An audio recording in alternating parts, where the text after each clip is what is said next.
وَهُدُوا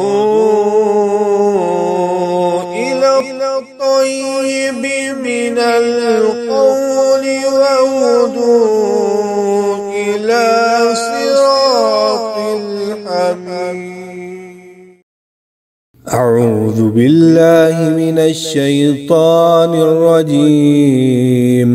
بسم الله الرحمن الرحيم.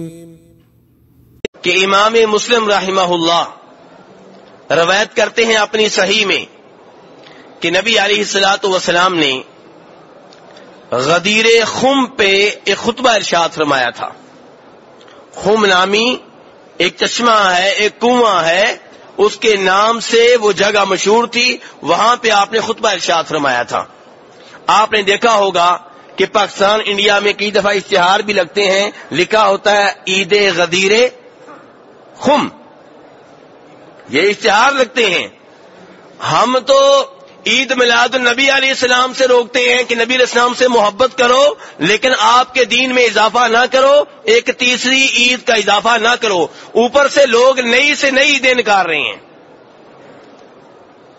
تو بہرحال میرے بھائی، غدیر خم کا واقعہ کیا ہے؟ ایک تو وہ باتیں ہیں جو اس میں ملا دی گئی ہیں، من گڑت ہیں، غلط ہیں، لیکن حقیقت کیا ہے؟ حقیقت یہ ہے کہ نبی علیہ الصلوۃ والسلام نے اس مقام پہ خطبہ ارشاد فرمایا، اور حوالہ کس کتاب کا میں نے دیا ہے؟ کس کتاب کا دیا ہے؟ مسلم شریف کا. وہ مانے نہ مانے، آپ تو مانے کم از کم، ٹھیک ہے؟ جو صحابہ کرام سے محبت رکھتے ہیں ان کو تو ماننا چاہیے کہ مسلم شریف کا حوالہ ہے کہ نبی علیہ الصلوۃ والسلام نے خطبے میں کہا، کیا فرمایا؟ کہا الا ایھا الناس. الا کا معنی کیا ہوتا ہے جی؟ نہیں، الا خبردار. الا کا معنی کیا ہوتا ہے؟ خبردار، وارننگ، توجہ. یعنی کہ جو بات کرنے لگا ہوں بڑی اہم بات ہے، مکمل توجہ سے سنی جائے، یہ کہنا چاہتے ہیں نبی علیہ السلام الا کہہ کے. تو آگے آپ فرماتے ہیں ایھا الناس، اے لوگو، فَإِنَّمَا أَنَا بَشَرٌ، اس میں کوئی شک و شبہ نہیں ہے کہ میں ایک بشر ہوں. جہاں آپ غدیر خم کی باقی باتیں بیان کرتے ہیں، یہ سب سے پہلی بات بیان کریں. نبی علیہ السلام نے حمد و ثنا کے بعد خطبے کی ابتدا اسی بات سے کی ہے کہ لوگوں، اس میں کوئی شک و شبہ نہیں ہے کہ میں ایک بشر ہوں. آپ اتنی تاکید کے ساتھ کیوں کہہ رہے ہیں کہ اس میں کوئی شک و شبہ نہیں ہے کہ میں ایک بشر ہوں؟ کیونکہ آپ کو معلوم تھا کہ میری شان تمام لوگوں میں سب سے زیادہ بلند ہے، اس لیے لوگ میرے معاملے میں مبالغہ کریں گے، حد سے آگے نکل جائیں گے. اور آپ نے کہا بھی تھا لا تطرونی، میرے معاملے میں مبالغہ نہ کرنا، حد سے آگے نہ نکل جانا، غلو سے کام نہ لینا. اس لیے یہاں بھی آپ کہہ رہے ہیں کہ لوگوں، اس میں کوئی شک و شبہ نہیں ہے کہ میں ایک بشر ہوں.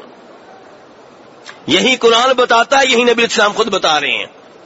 آگے فرماتے ہیں یہ کیوں آپ نے کہا کہ میں بشر ہوں؟ فرماتے ہیں قریب ہے، وہ وقت قریب ہے کہ اللہ کی طرف سے آنے والا آئے گا، اللہ کا قاصد آئے گا، اور میں اس کی آواز پہ لبیک کہہ دوں گا. کیا مطلب؟ موت کا پیغمبر آئے گا، موت کا پیغام لے کر آنے والا آئے گا، اور میں اس کی آواز پہ لبیک کہہ دوں گا، یعنی کہ میں فوت ہو جاؤں گا. فرمایا اس لیے یاد رکھو ترکت فیکم ثقلین، میں تم میں دو اہم چیزیں چھوڑ کر جا رہا ہوں. کتنی چیزیں؟ دو چیزیں. فرمایا اولہما کتاب اللہ، ان میں سے پہلی چیز کیا ہے؟ اللہ کی کتاب، قرآن پاک. پہلی چیز کیا ہے؟ قرآن پاک، اللہ کی کتاب. کیا کرنا ہے جی قرآن پاک کو؟ آپ فرماتے ہیں فیہ الہدی والنور، فیہ الہدی والنور، اس کتاب میں، اس قرآن میں ہدایت بھی ہے، نور بھی ہے، روشنی بھی ہے. نبی علیہ الصلوۃ والسلام بشر ہیں، نور نہیں ہیں، لیکن آپ کی تعلیمات نور ہیں، آپ کی احادیث نور ہیں، آپ کے فرامین نور ہیں. روزہ میں بھول نہ جاؤں، اگر پڑھا رہا تو میں بھول کے پی لوں گا، اس لیے اللہ آپ کو ذائقہ خیر دے.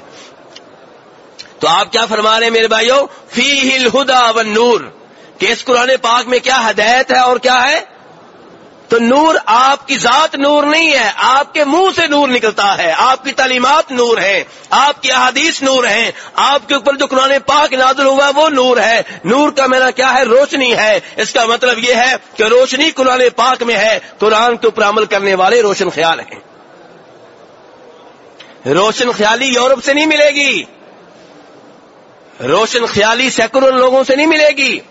حقیقی روشن خیالی وہ ہے جو قرآن پاک میں ہے۔ جو روشنی ادھر سے آ رہی ہے وہ روشنی نہیں ہے، وہ اندھیرا ہے۔ جو روشنی ادھر سے آ رہی ہے اللہ کی قسم وہ روشنی نہیں ہے، وہ ظلمت ہے، تاریکی ہے، اندھیرا ہے۔